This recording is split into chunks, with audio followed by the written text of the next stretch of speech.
ముఖ్యమంత్రి రేవంత్ రెడ్డి గత 18 నెలల్లో ఢిల్లీకి ప్రదక్షిణలు తప్ప తెలంగాణకి ఒరగబెట్టిందేమీ లేదని కేంద్ర మంత్రి కిషన్ రెడ్డి విమర్శించారు. బీసీ రిజర్వేషన్లపై నిన్న జంతర్ మంతర్ వద్ద సీఎం నిర్వహించిన ధర్నాకి కాంగ్రెస్ అగ్రనేతలు రాకపోవటం కాంగ్రెస్ పార్టీ చిత్తశుద్ధికి నిదర్శనమన్నారు.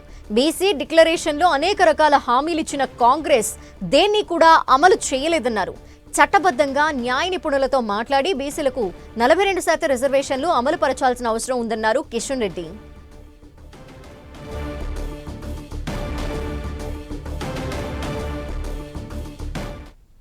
కాంగ్రెస్ పార్టీ ఢిల్లీలో పెట్టినటువంటి ధర్నా ఒకటి సోనియా కుటుంబాన్ని పొగడడం కోసం, నరేంద్ర మోడీ గారిని విమర్శించడం కోసమే తప్ప ఈ సభ ద్వారా ఎవరికి ఒరిగిందేమీ లేదు. తెలంగాణ కాంగ్రెస్ పార్టీ కూడా ఒరిగిందేమీ లేదు. ఎంతో ప్రగల్భాలు పలికి మేము పొడి చేస్తాము, రాహుల్ గాంధీ వస్తున్నాడు, మల్లికార్జున ఖర్గే వస్తున్నారు, మా పార్టీ అధినాయకత్వంతో వస్తుందని చెప్పారు. చివరికి ఢిల్లీలో కూడా కాంగ్రెస్ పార్టీకి దిక్కు లేకుండా రేవంత్ రెడ్డి ఎడాపడా మాట్లాడడానికి మాత్రమే నిన్నటి ధర్నా పరిమితమైందని మనం చేస్తా ఉన్నాం.